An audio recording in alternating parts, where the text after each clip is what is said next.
তো দেখো আজকের একটু অন্যরকম ধরনের ভেন্ডি আলুটা রান্না করছি। তো কিভাবে রান্না করছি বন্ধুরা চট করে দেখে নাও। বন্ধুরা দেখো, এক গামলা ঢ্যাঁড়স নিয়ে বসে পড়েছে। ঢ্যাঁড়সটা কি করব চটপট দেখে নাও।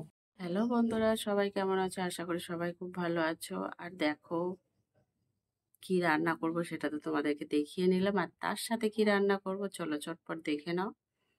কেমন সবাই সাথে থেকো, পাশে থেকো। সবাই কিন্তু পুরো ভিডিওটা দেখে তারপর যেও কেউ স্কিপ করে চলে যেও না। তো চটপট দেখে নাও। ভেন্ডিটা কাটা হয়ে গেছে, আর এখানে দেখো আলু কাটা হয়ে গেছে, একটা টমেটো নিয়ে নিয়েছি, ওইদিকে কড়াই তেল দেওয়া হয়েছে। বাবা, তেলটা অনেক গরম হয়ে গেছে দেখো।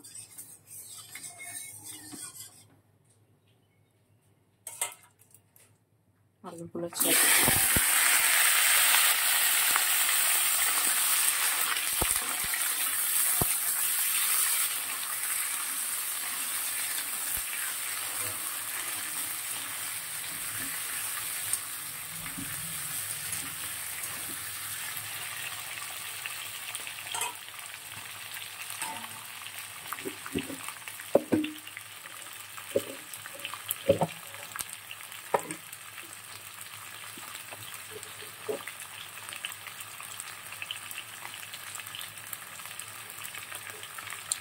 দিয়ে দিলাম।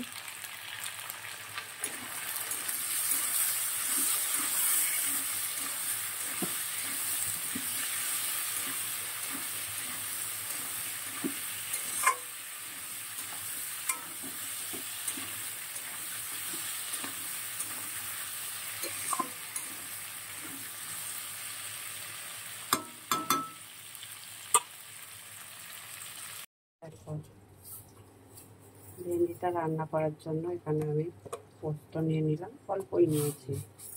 একটু সাদা সর্ষে নিলাম,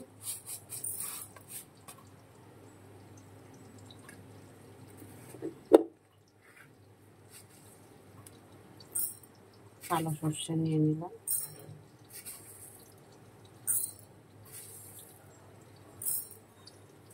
এবার এটাকে পেস্ট করে নেব। ওইদিকে দেখো আলুটা প্রায় ভাজা ভাজা হয়ে এসছে।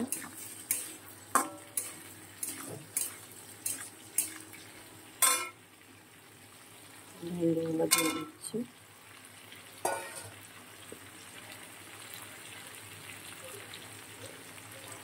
নুন দিয়ে দিলাম পরিমাণ মতন।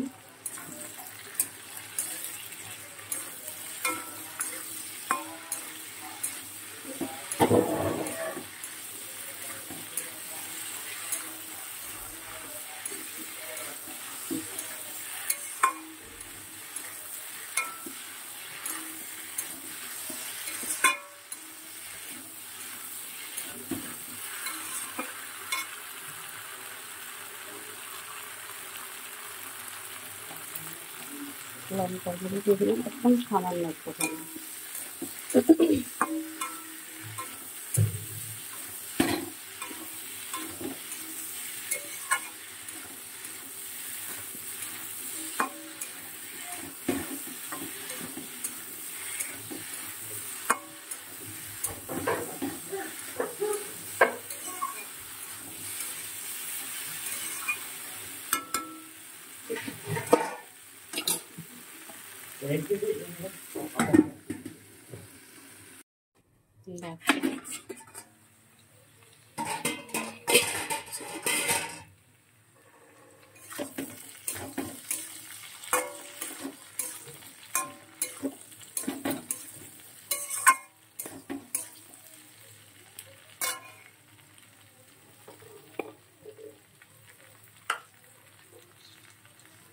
মিক্সিতে পেস্ট করে নিতে যে মশলাটা দিয়ে দিলাম।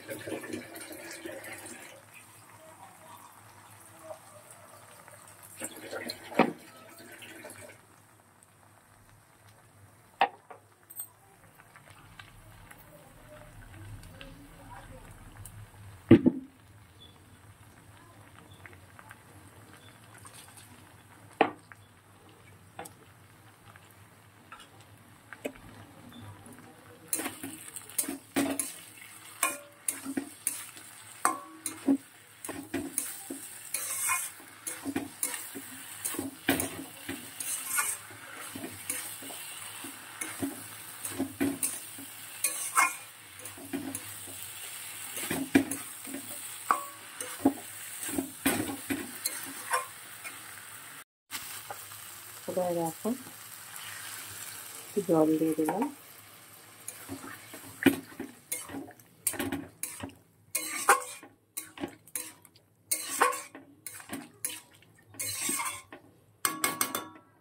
এবারে ভেজে দেবো।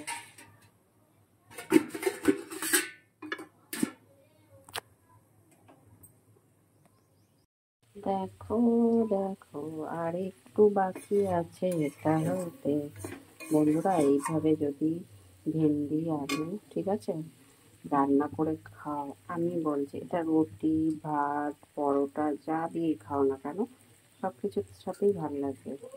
খেয়ে দেখো একবার এইভাবে রান্না করে। ভেন্ডি আলু তো অনেকেই রান্না করে খাও, ভেন্ডি পোস্ত, শুধু ভেন্ডি সর্ষে, অনেকেই করে খাও, কিন্তু আমি এইভাবে রান্নাটা করেছি। এইভাবে কেউ যদি না করে থাকো একবার করে খেয়ে দেখো, দারুণ লাগে কিন্তু টেস্ট।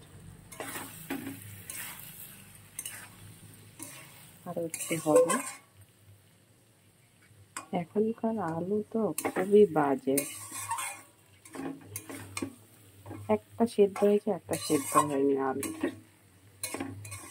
একটু হবে সেই জন্য রেখে দিই, হলে পরে আর 1 থেকে 2 মিনিট পরে নামিয়ে নেব।